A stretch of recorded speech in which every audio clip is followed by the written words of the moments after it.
College football 2020, you know the marquee games, you know the spotlight games, games of the year, everyone does that kind of segment. Well, then you got to go to the next tier, and we're talking about under the radar games. So let's go down this list just a second. Obviously, I can't include every second tier or third tier game that I would love to attend or watch, but for argument's sake, let's hit 4 or 5.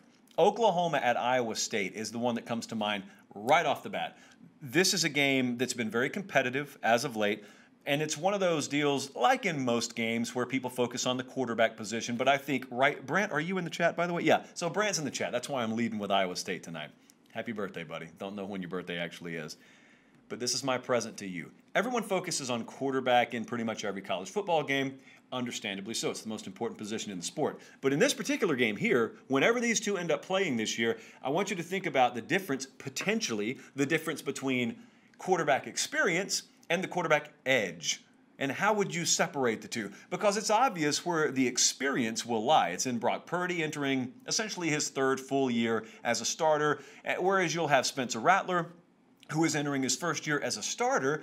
But I think a lot of people may look at Spencer Rattler and say, probably based solely on high school rating, oh, he's got a much higher upside.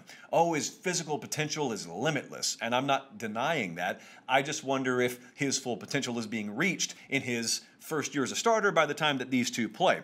I also am highly interested if the Big 12 conference schedule remains roughly intact. Let's just assume for argument's sake that it will. I think I've already spoken about where this game lies for Oklahoma. It's not just in a vacuum. They don't play one game, wait a year, play another game. Think about this little 3-game stretch as it relates to Oklahoma's playoff chances and the Big 12 championship race. They play versus Texas, then they go to Iowa State, and then they play Oklahoma State. That's 3 games in a row, no bye week. We don't know if the schedule is going to maintain that kind of normalcy, but if it does, that's the 3-game stretch. So you're going there right after you play Texas.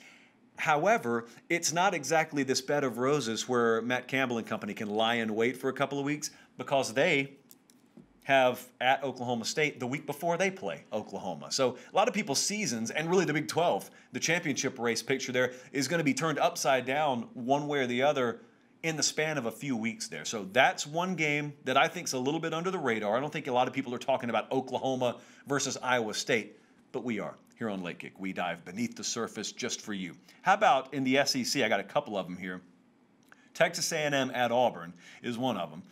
We have spoken at length about the buy-in and the investment and the resources available in the SEC West at 4 different programs being what you would call Tier 1. I'm not saying the programs are all at Tier 1. We are talking about the investment level.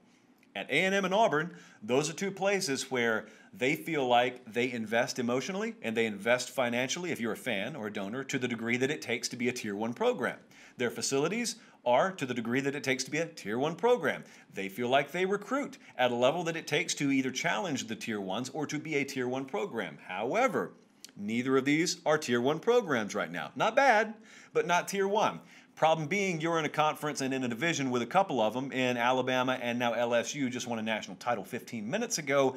And so there just simply aren't enough chairs at the Tier 1 table for all the programs that have Tier 1 level investment. And these two, it's a very fascinating matchup. Jimbo has yet to beat Gus Malzahn as he's been at Texas A&M. Last time he beat him, it was pretty noteworthy. It was for a national championship, and he was at Florida State. So he's been at A&M now. This is going on his 3rd year.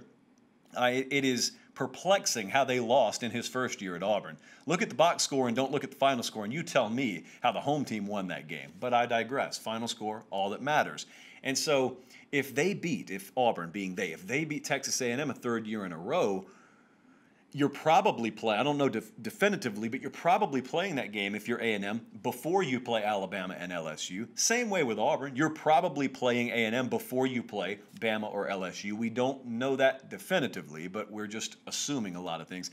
Side note, how weird is it here, Colin? We're in late July, and we're talking about the schedule in these sort of murky overtones of, well, if you end up playing them here, if you end up playing them, it's like if we're going to play wiffle ball home run derby Saturday, we got to wait and see if everyone's going to be home, weather's going to be good. It's kind of how we're talking about the college football schedule right now.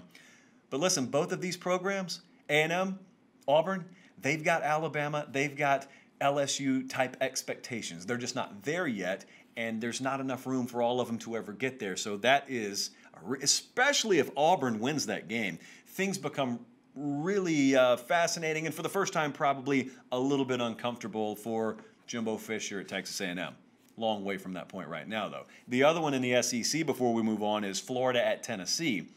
Now, the widely held assumption down here, and I would imagine nationally, is that the SEC Eastern Division is going to be a two-team race this year. You got Georgia, and then you got Florida, and then everyone just kind of lumps the other teams as you guys can fight over who's going to go to the Belt Bowl or whatever that bowl game's called now. And so that's not what they automatically think at Tennessee. That's not what they automatically think in Knoxville. I don't necessarily know if it's what I cut myself there.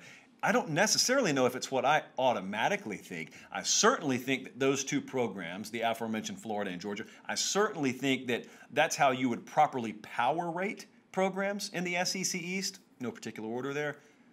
But Tennessee, if you've noticed one thing about Tennessee, even when they've been outmanned roster-wise so far, there have been these moments, whether it be their first year going to Auburn.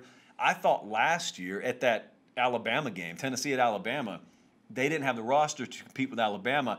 They did a really good coaching job. I thought in Pruitt's first or second year, whenever, well, I think it was his first year, when they went to Georgia, I thought they did a really good coaching job. Point being, there have been a number of times where I've watched Tennessee and I said, there's promise here from a coaching standpoint. Now, there have also been disasters, so let's not write those off to the side and forget about them. But there have been moments to make you say, if they ever get a comparable roster in there, and we think Pruitt can recruit, so when he has time to recruit and put together a roster that more resembles what they have in Gainesville and Athens, then look out. So I don't know if year 3 is lookout year, is the point. I think we'll go a long way in learning that one way or the other. Whenever these two teams play, it was scheduled to be pretty early in the year. Now, either way, there's something to take away from this one that's going to matter nationally. If it's a Florida win and it's convincing, then everybody's attention rightfully turns to, okay, they just played Tennessee heads up, dusted them off pretty easily. We are completely validated in thinking that this Florida team is about to challenge Georgia, seriously challenge them for the SEC East. However, if Tennessee wins, don't care if it's by 3 or by 300, if they win, not only are people doubting whether Florida is going to be able to handle Georgia, they're also asking, wait, how many teams are we actually supposed to be talking about over here? And that's without the possibility that Kentucky pulls something unexpected or South Carolina pulls something unexpected. So now let's move it on to the Big Ten. Penn State at Michigan.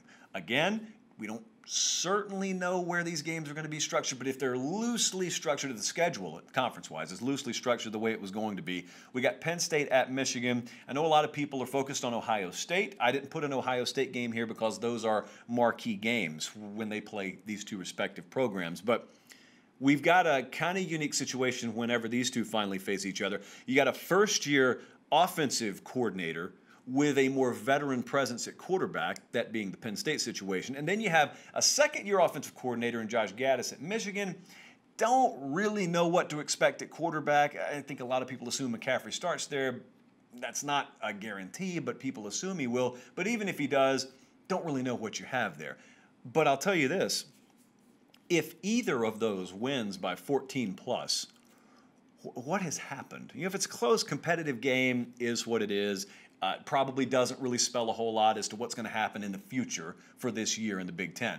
But, you know, if Penn State were to go in there and win by 17, or if Michigan were to do that at home by 17 plus, they probably both, if the schedule plays out as it's supposed to, they probably both still have Ohio State left later on down the line. And so what all I'm asking about the Big Ten is, number one, who's going to step up as the number 2, the clear number 2 in this conference this year and in the future behind Ohio State?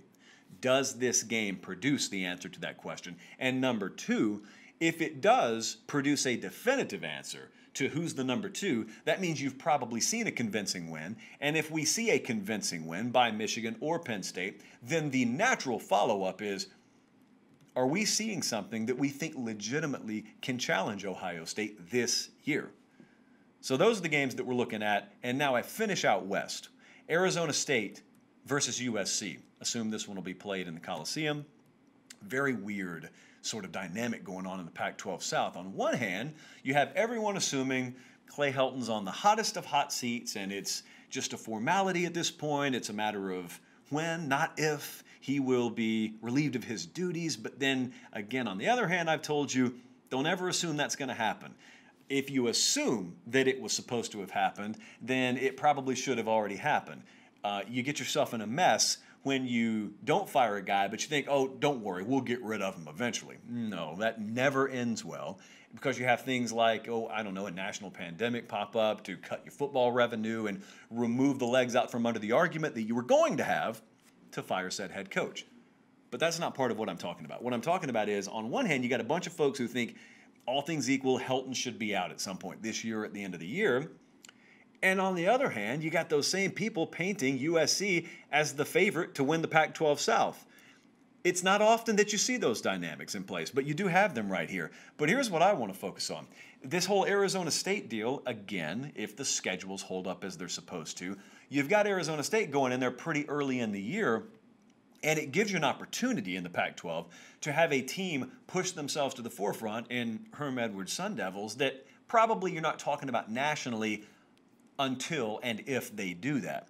And I'll tell you what I'm looking at while everyone talks about Jaden Daniels, and rightfully so. He has a very, very high ceiling as a quarterback there, enters his second year as a starter. But I'll tell you, as Colin shows you the B-roll of Jaden Daniels there, and he'll get a lot of headlines, I'm not so sure that Arizona State's defense isn't going to be capable of winning a couple of games this year. You know, it's not out of the realm of possibility, even with all the firepower we think USC possesses. It's not out of the realm of possibility for Herm Edwards' team to go in there early in the season, ugly things up, and win a Pac-12 game. Now, this used to be out of the realm of possibility. Win a Pac-12 game, I don't know, 20-17, 17-14. They probably have a defense that's capable of doing that this year. By the way, a little trivia question for those who have been so worried about the pandemic, they haven't really paid attention to the actual games that are going to happen this year. You could win a lot of trivia games if you ask people who the current defensive coordinator at Arizona State is. I don't know that a lot of people realize Marvin Lewis is now the defensive coordinator at Arizona State. Those of you who have tediously flipped through your preview magazines, you do realize that. So those are our kind of off-the-radar games that are going to matter a whole lot this year in college football.